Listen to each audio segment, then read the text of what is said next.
Then he said, There was a man who had 2 sons. The younger of them said to his father, Father, give me the share of the property that belongs to me.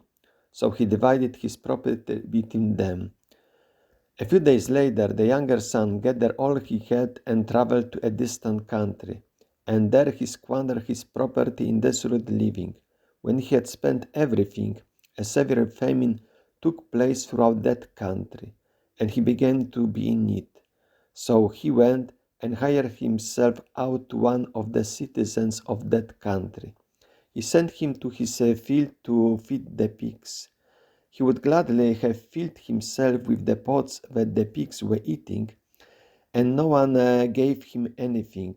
But when he came to himself, he said, How many of my father's hired hands have bread enough and to spare, but here I am dying of hunger. I will get up and go to my father, and I will say to him, Father, I have sinned against heaven and before you. I am no longer worthy to be called your son. Treat me like one of your hired hands. So he set off and went to his father. But while he was still far off, his father saw him and was filled with compassion. He ran and put his arms around him and kissed him.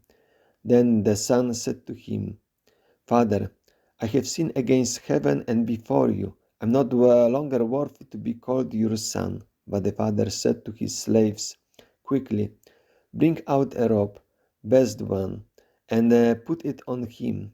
Put a ring on his finger and sandals on his feet. And get the fattened calf and kill it. And let us eat and celebrate. For this son of mine was dead and is alive again. He was lost and is found. And they began to celebrate. Now his elder son was in the field, and when he came and approached the house, he heard music and dancing. He called one of the servants and asked what was going on. He replied, Your brother has come, and your father has killed the fattened calf because he has got him back safe and sound. Then he became angry and refused to go in. His father came out and began to plead with him, and he answered his father, Listen, for all these years I have been working like a slave for you, and I have never disobeyed your commands. But you have never given me even a young goat so that I might celebrate with my friends. But when this son of yours came back, who had devoured your property with prostitutes, you killed the fattened calf for him.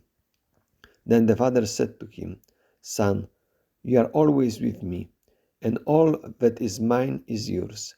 But we had to celebrate and rejoice because this brother of yours was dead and has come to life.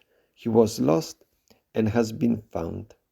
Good morning. Welcome to a short biblical reflection on the Gospel according to Luke chapter 15, verses 11 up to 32. I entitled it Merciful Father and His 2 Sons. Commonly it is called the parable of the prodigal son. It is the Gospel reading for the 4th Sunday of Lent, year C. In the lection writer are added the first 3 introductory verses of the chapter 15 when we read, Now all the tax collectors and sinners were coming near to hear him, and the Pharisees and the scribes were complaining and saying, This man welcomes sinners and eats with them. So he told them this parable. However, then there are kept 2 preceding parables, 2 twin parables, one of the lost sheep and the other one of the lost coin, which the second one of the lost coin is just introduced with this particular word or. And then the proper parable, the longer one which I just read, is introduced by that expression, then he said. So that opening statement, he told them this parable, embraces all these 3 parables. The first 2 small ones, the twin parables of the lost sheep and the lost coin, and the bigger one, the proper one of the merciful father and his 2 sons. As I mentioned at the beginning, after reading the passage of the Gospel, it is commonly called the parable of the prodigal son, because we rather prefer to identify ourselves with the younger son who sinned, but then he converted, and we rather hesitate to identify ourselves with the elder son, because there is a problem. And in order to better understand this parable of the merciful father and his two sons, because this would be the best title for it, it is important also to refer to the two preceding parables, because they prepare the ground. They are two complementary parables. There is lost sheep and there is a lost coin. Those are very similar in the flow. However, the first one states, and the statement which concludes the first one is not present in the second one. There will be more joy in heaven over one sinner who repents than over 99 righteous persons who need no repentance. This over 99 righteous persons who need no repentance. The word righteous, in fact, it was another title which generally applied to the Pharisees, who by observing faithfully the prescriptions of the law, they themselves consider themselves as righteous people, and they were even considered by others as such. So then this statement refers strongly to them, because they don't need, it means they do not feel repentance, because they don't see that they sin in any way. Therefore they are complaining against Jesus, who is receiving tax collectors and sinners, who are however converting.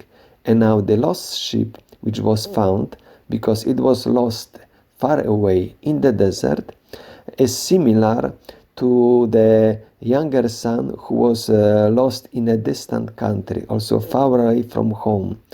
Then the coin is lost in the house. So in other words, this coin is lost inside.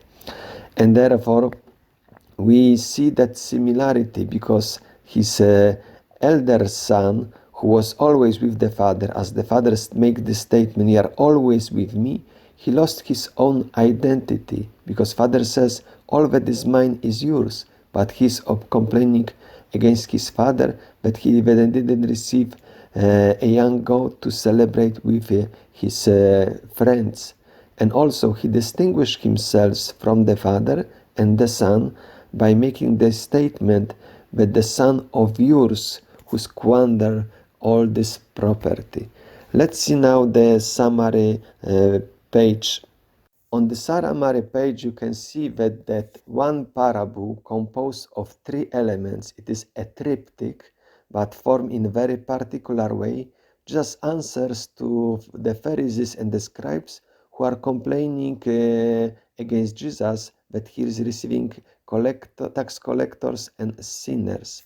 So if you look now from the bottom, you see that the basis is formed of two parables, of the lost sheep, which was lost outside in the desert, and the second one, which is twin parable of a coin that was lost inside in the house.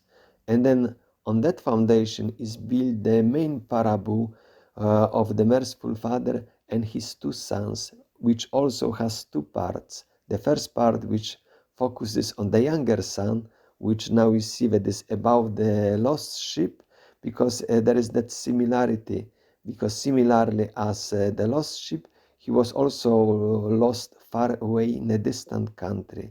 While on the other side, you see the elder son who was lost inside as the coin that was lost inside in the house.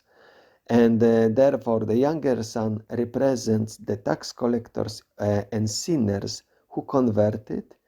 However, the Pharisees and the scribes are represented by the elder son who complains, but we do not know if he converted. So this is probably the reason that we do not like to identify ourselves with the elder son, and we prefer to identify ourselves with younger son. I would like to wish you a nice day and fruitful reflection on this gospel reading. God bless you.